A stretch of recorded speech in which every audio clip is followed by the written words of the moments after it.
A Igreja Boas Novas em Guarabira convida você a se tornar um patrocinador deste canal e da obra missionária em Guarabira, com a sua melhor oferta, para que possamos fazer mais e melhor.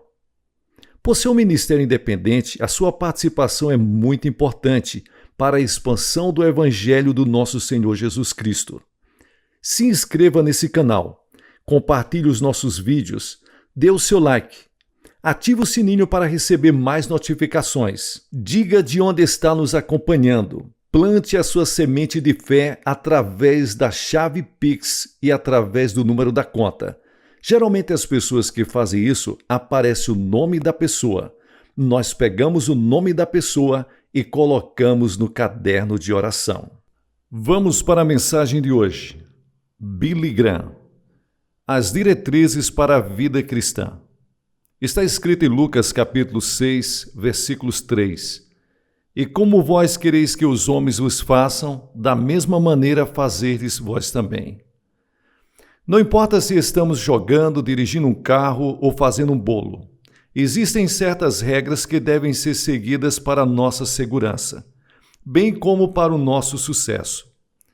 Lembro-me bem do que aconteceu perto de nossa casa, na Carolina do Norte, há alguns anos. A estrada entre a montanha e Axville estava sendo ampliada, passando de 2 para 4 faixas. Por várias semanas durante o período de construção, não havia uma sinalização na pista.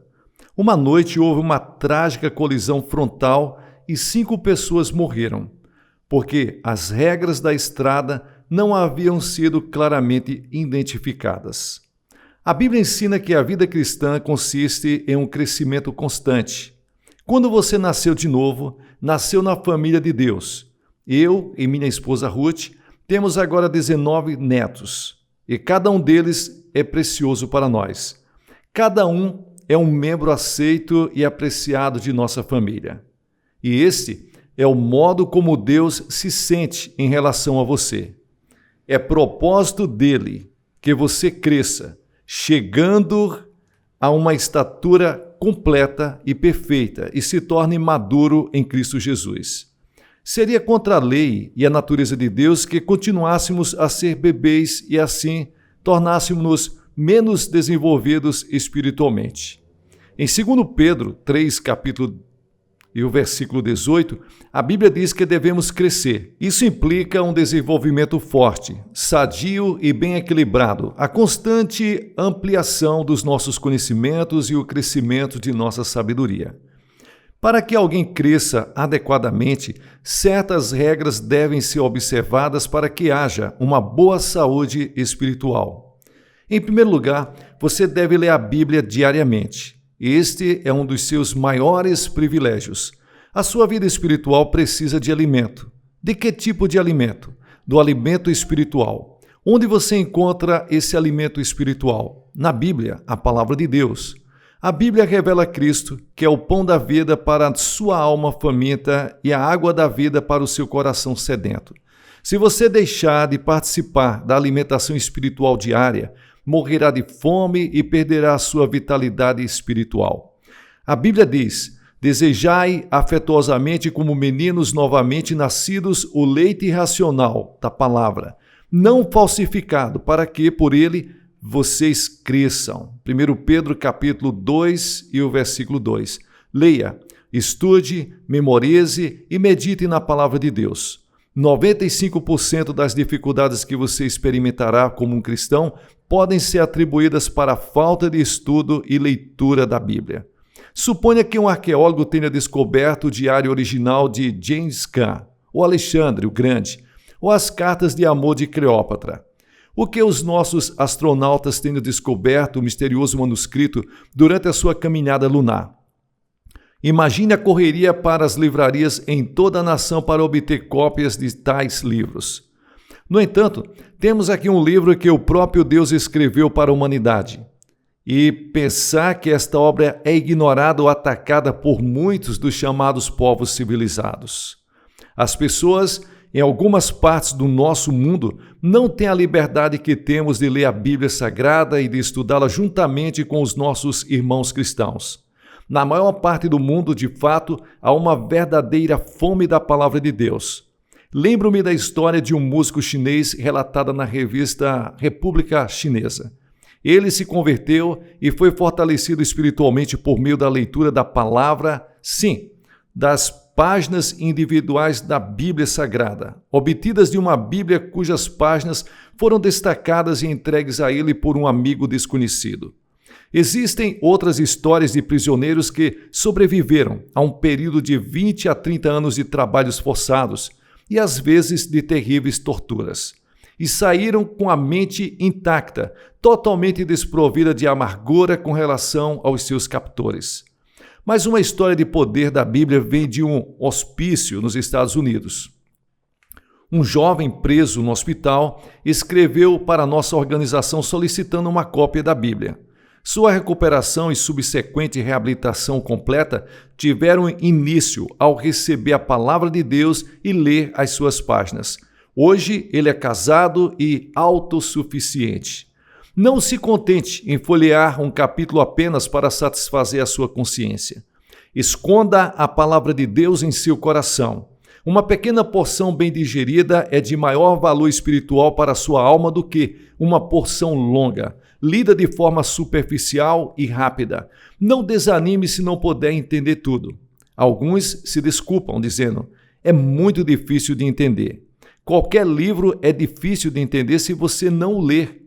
Leia trechos simples da Bíblia primeiro. Você se alimenta da palavra de Deus de uma forma contínua. Veja, um bebê não se alimenta com um bife no primeiro dia. Você oferece leite a ele. Sugiro que você comece lendo a Bíblia no Evangelho de João. Enquanto lê, o Espírito Santo vai esclarecer as passagens para você. Ele vai iluminar as palavras difíceis e fará com que os significados obscuros se tornem claros. Mesmo que você não se lembre de tudo que você está lendo ou não entender tudo, continue lendo. A prática da leitura em si terá um efeito purificador sobre a sua mente e o seu coração. Não deixe que nada tome o lugar deste exercício diário. Uma passagem memorizada das Escrituras pode vir para a sua mente quando você não tiver a Bíblia consigo, nas noites em que estiver sem sono, ou dirigir um carro, ou viajar, quando tiver que tomar uma decisão importante instantaneamente. Ela conforta, guia, corrige, encoraja. Tudo o que precisamos está nela. Memorize o quanto você puder. Em segundo lugar, aprenda o segredo da oração. No início, você pode apenas balbuciar as suas orações. Você pode ser desajeitado e desarticulado, mas o Espírito Santo que habita em você irá ajudá-lo e ensiná-lo. Toda oração que fizer será respondida. Às vezes, a resposta pode ser sim e outras não. E algumas, Deus vai dizer, espere. Mas mesmo assim, ela sempre será respondida. Orar é comunicar. A primeira resposta de um bebê é dirigida aos seus pais. Ele não está pedindo nada. Ele simplesmente está sorrindo de volta quando seus pais sorriem. Balbucia quando falam com ele. Que emoção a sua primeira resposta traz para toda a família. Da mesma forma, você pode imaginar a alegria que a nossa primeira resposta traz para Deus? As suas petições devem ser sempre condicionadas por seja feita a tua vontade. Deleita-te também no Senhor e Ele te concederá o que deseja o teu coração. Salmos 37 e o versículo 4. Mas note que se deleitar nele precede a realização dos nossos desejos. Essa atitude vai dirigir os nossos desejos, por isso Deus pode responder às nossas petições. Lembre-se de que você pode orar a qualquer hora, em qualquer lugar. Lavando a louça, trabalhando no escritório, na oficina, no campo de atletismo e até mesmo em uma prisão. Você pode orar e ter a certeza de que Deus está ouvindo você.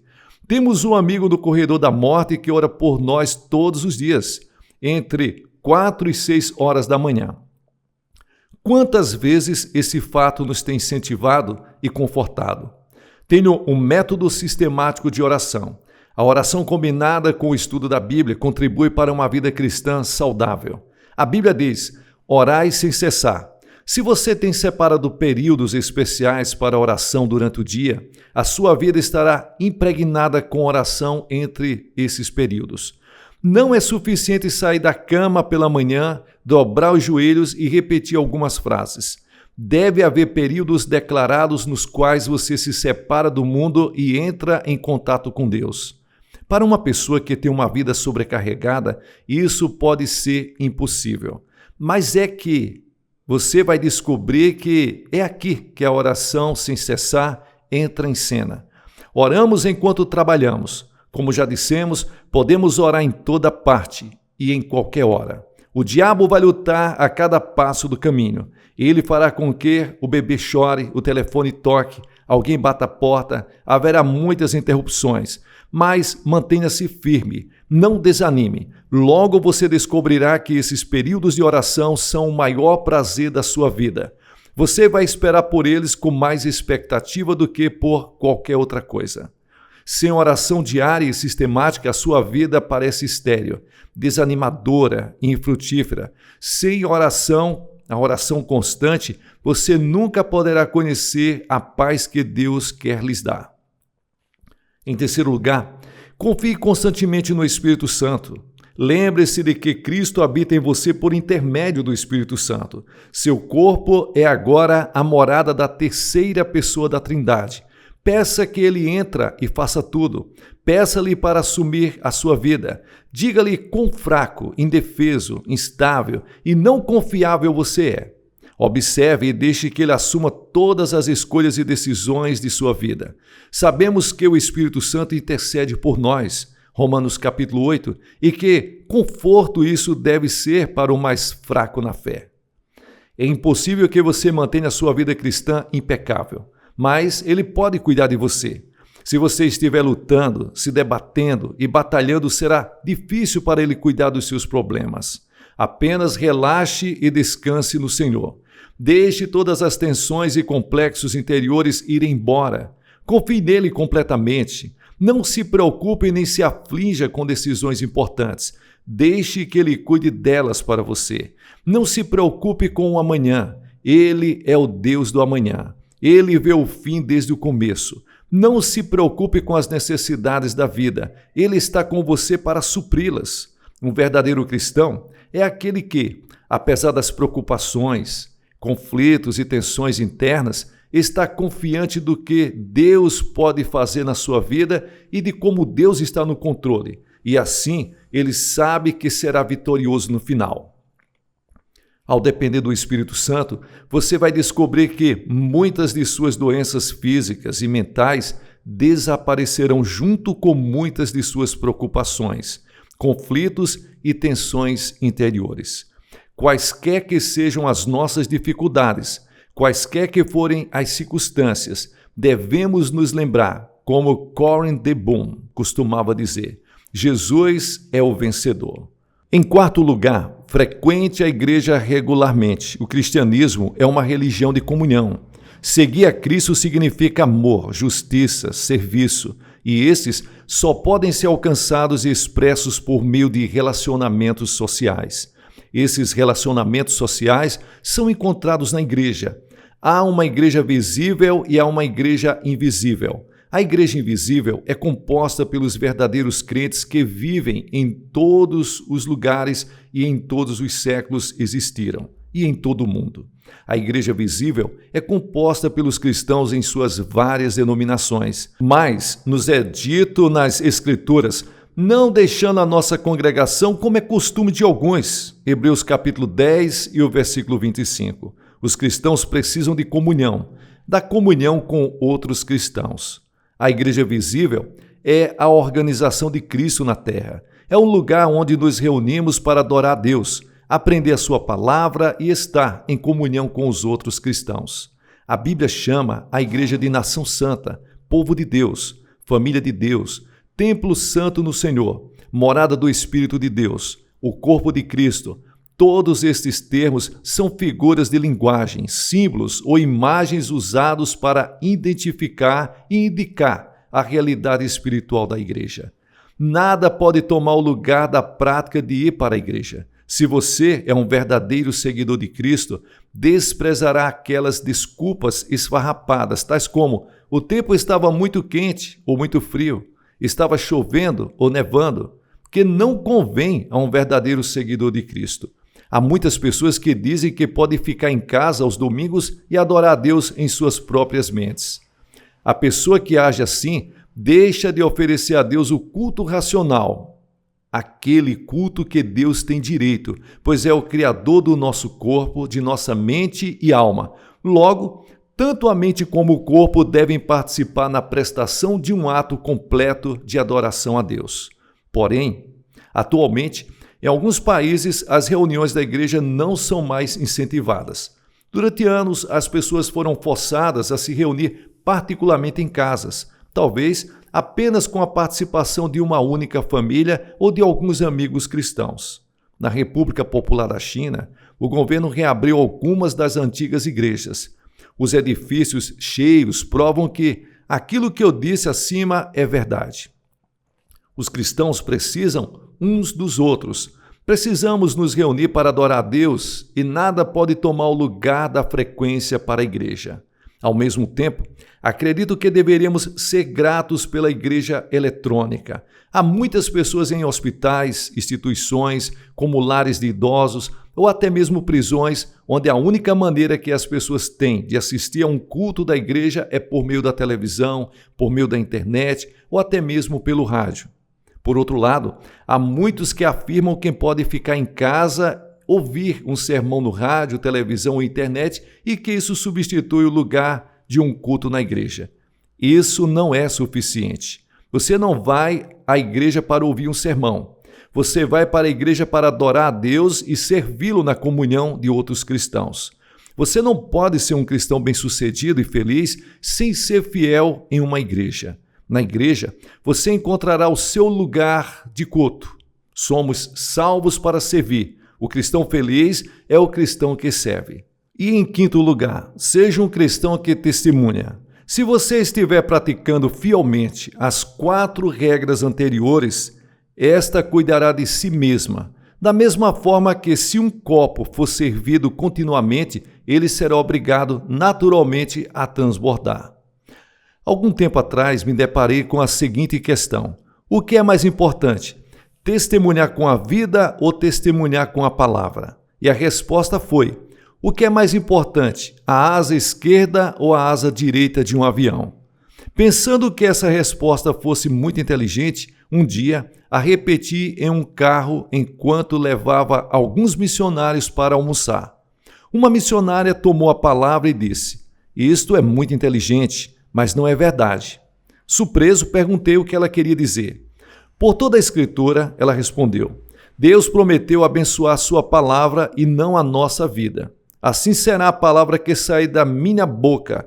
Ela não voltará para mim vazia. Antes fará o que me apraz e prosperará naquilo para que a escrevi. Aquele que tem a minha palavra deverá pregá-la fielmente, pois o joio está entre o trigo, diz o Senhor. Percebi que ela estava falando a verdade. Somos responsáveis perante Deus pela maneira como vivemos, mas Ele prometeu abençoar a sua palavra. E isso explica porque um músico em um país comunista pode pegar uma página arrancada da Bíblia e se converter. É por isso que um cirurgião em Portugal, ao voltar para casa em um dia nublado e encontrar um pedaço de papel preso ao seu sapato, pode retirá-lo e ler uma porção da palavra de Deus e se converter. Nós, cristãos, estamos agora devidamente nomeados e comissionados como embaixadores do Rei dos Reis. Devemos deixar a nossa bandeira voar alto sobre a nossa embaixada.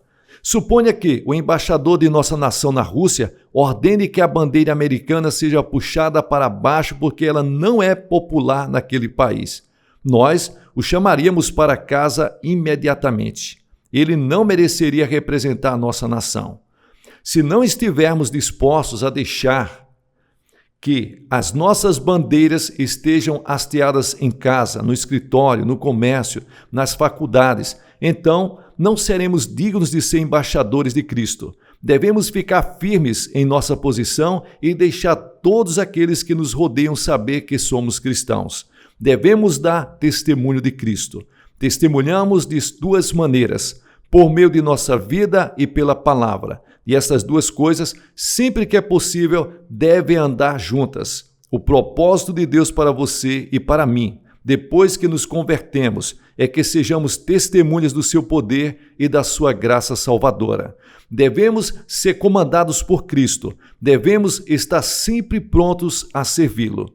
Cristo disse: qualquer que me confessar diante dos homens, eu o confessarei diante de meu Pai que está nos céus. Mateus capítulo 10 e o versículo 32. Atos capítulo 28 e o versículos 23 apresentam uma cena emocionante. Paulo, preso em Roma, procurava persuadir os homens a respeito de Jesus de manhã até a noite.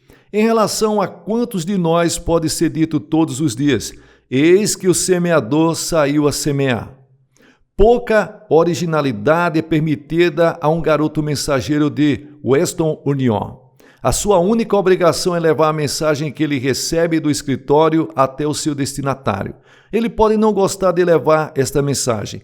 Ele pode conter uma má notícia ou uma notícia angustiante para o receptor. Ele não pode parar no caminho, abrir o envelope e mudar o texto do telegrama. Seu dever é levar a mensagem. Nós, cristãos, temos a palavra de Deus. O nosso grande comandante disse: vá e leve esta mensagem a um mundo agonizante. Alguns estão negligenciando esta ordem. Alguns estão rasgando a mensagem e substituindo-a por conta própria. Alguns estão omitindo uma parte dela. Alguns estão dizendo ao povo que o Senhor não quer dizer o que ele diz. Outros estão dizendo que ele, na verdade, não escreveu a mensagem, mas que ela foi escrita por homens comuns que estão enganados sobre o significado dela. Lembremos que, séculos atrás, o apóstolo Paulo exortou os cristãos a ensinarem somente a palavra. Lembre-se de que estamos semeando. Algumas sementes podem cair em terras inférteis e outras entre espinhos, mas o nosso dever é continuar semeando. Não devemos parar de semear pelo fato de alguns dos solos parecerem poucos promissores. Estamos segurando uma luz, temos que deixá-la brilhar. Embora possa parecer apenas uma vela brilhando em um mundo de escuridão, é nosso dever deixá-la brilhar. Estamos tocando uma trombeta, no alarido e no barulho da batalha. O som de nossa trombeta pode parecer perdido, mas temos que continuar a soar o alarme para aqueles que estão em perigo. Estamos acendendo uma fogueira. Neste mundo frio, cheio de ódio e egoísmo, nosso pequeno fogo pode parecer inútil, mas devemos mantê-lo ardendo. Estamos batendo com o martelo. Os golpes podem parecer abalar somente nossas mãos, mas devemos continuar a martelar. Na Índia, certa pessoa disse o seguinte, falando com um cortador de pedras, que golpe quebra uma pedra, o primeiro e o último. Ele respondeu: e cada um que for dado entre estes dois. Temos o pão para um mundo faminto. As pessoas podem parecer estar tão ocupadas com outras coisas que não aceitam o pão da vida, mas temos que continuar a distribuí-lo, oferecendo-o para a alma dos homens. Temos água para as pessoas sedentas. Devemos permanecer firmes, clamando: ó, vós todos os que tendes sede, vinde para as águas. Às vezes as pessoas poderão não vir até nós, e então devemos levar essa água a elas. Devemos perseverar. Nunca devemos desistir. Continue usando a palavra. Jesus disse que grande parte da nossa semente encontrará um solo fértil e dará frutos.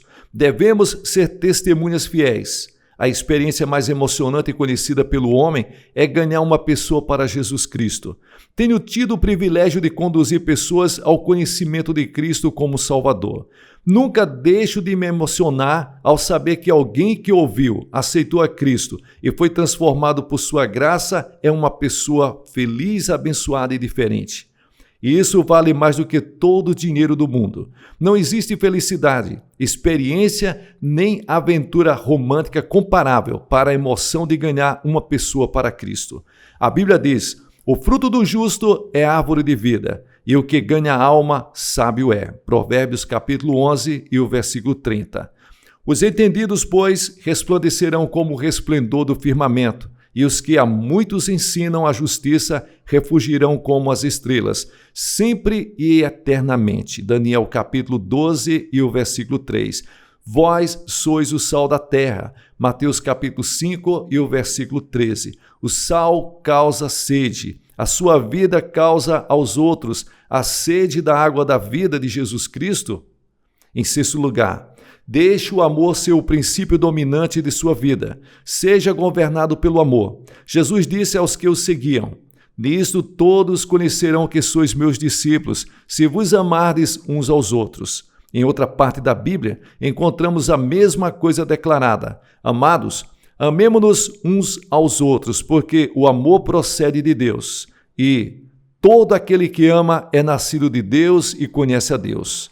Aquele que não ama não conhece a Deus, pois Deus é amor. Nisto se manifestou o amor de Deus em nós, em haver Deus enviado o seu Filho unigênito ao mundo, para vivermos por meio dele. Nisto consiste o amor, não em que nós tenhamos amado a Deus, mas em que ele nos amou e enviou o seu único Filho por amor a nós, como propiciação pelos nossos pecados. 1 João, capítulo 4, versículos 7 ao 10. O amor não implica necessariamente a aprovação da pessoa amada.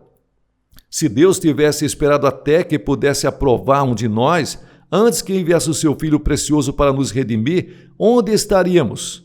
De todos os dons que Deus oferece aos seus filhos, o amor é o maior. Quando se trata do fruto do Espírito Santo, o amor é citado primeiro.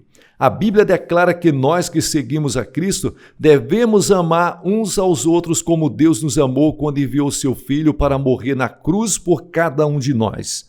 A Bíblia diz que no momento em que chegamos a Cristo, ele nos dá amor sobrenatural e o seu amor é derramado em nosso coração pelo Espírito Santo.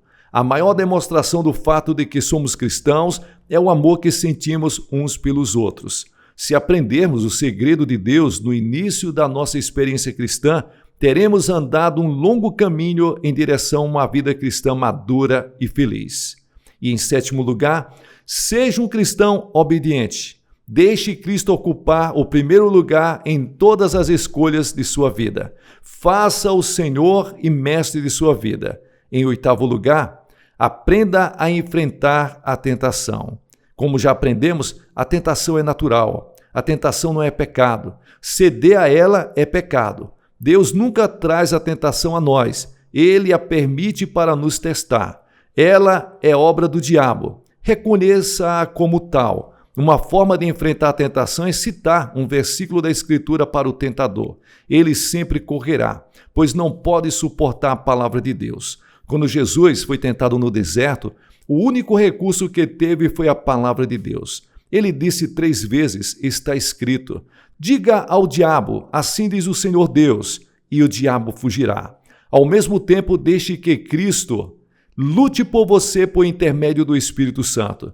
Seja como a garota que disse: toda vez que o diabo vem falar ao meu ouvido, quando ele vem bater a porta do meu coração, eu falo: Jesus, vai atender a porta, Jesus. Todos nós sofremos tentações, mas algumas pessoas se entretêm com as investidas do inimigo. Elas parecem gostar de ser tentadas. Persiga um rato com uma vassoura e você notará que ele não encara a vassoura. Ele estará procurando um buraco para fugir. Tire os olhos da tentação e coloque os seus olhos em Cristo. Certa vez perguntei a um oficial do exército o que ele preferia ter em campo de batalha: coragem ou obediência? E ele respondeu imediatamente: obediência. Deus prefere ter a sua obediência a qualquer outra coisa. Para ser obediente é preciso conhecer os mandamentos dele. Esta é outra razão para a necessidade de estudar e ler a Bíblia Sagrada. A Bíblia é a bússola e o livro de regras. Obedeça ao que Deus diz a você. Seja um cristão sadio. Em nono lugar, seja um cristão sadio. Disse que alguns cristãos pensam tanto no céu que não são bons na terra. Certamente a Bíblia ensina a separação do pecado, mas a Bíblia não diz em lugar nenhum que devemos ser artificiais. Devemos ser radiantes. Devemos ser distintos, corteses, limpos de corpo, puros de mente, equilibrados e benevolentes. Flertes tolos, fofocas, conversas duvidosas e divertimentos inadequados devem ser evitados como cascavéis. Devemos ter boa aparência, ser limpos, agradáveis e, até onde for possível, ter estilo, com bom gosto. Os extremos devem ser evitados. Nossa vida e aparência devem recomendar o Evangelho e torná-lo interessante para os outros. Como o falecido Dr. Bauhaus disse uma vez, os homens talvez não leiam o Evangelho encadernado em pele de foca, em marroquim ou em um tecido, mas eles não podem fugir do Evangelho em sapatos de couro.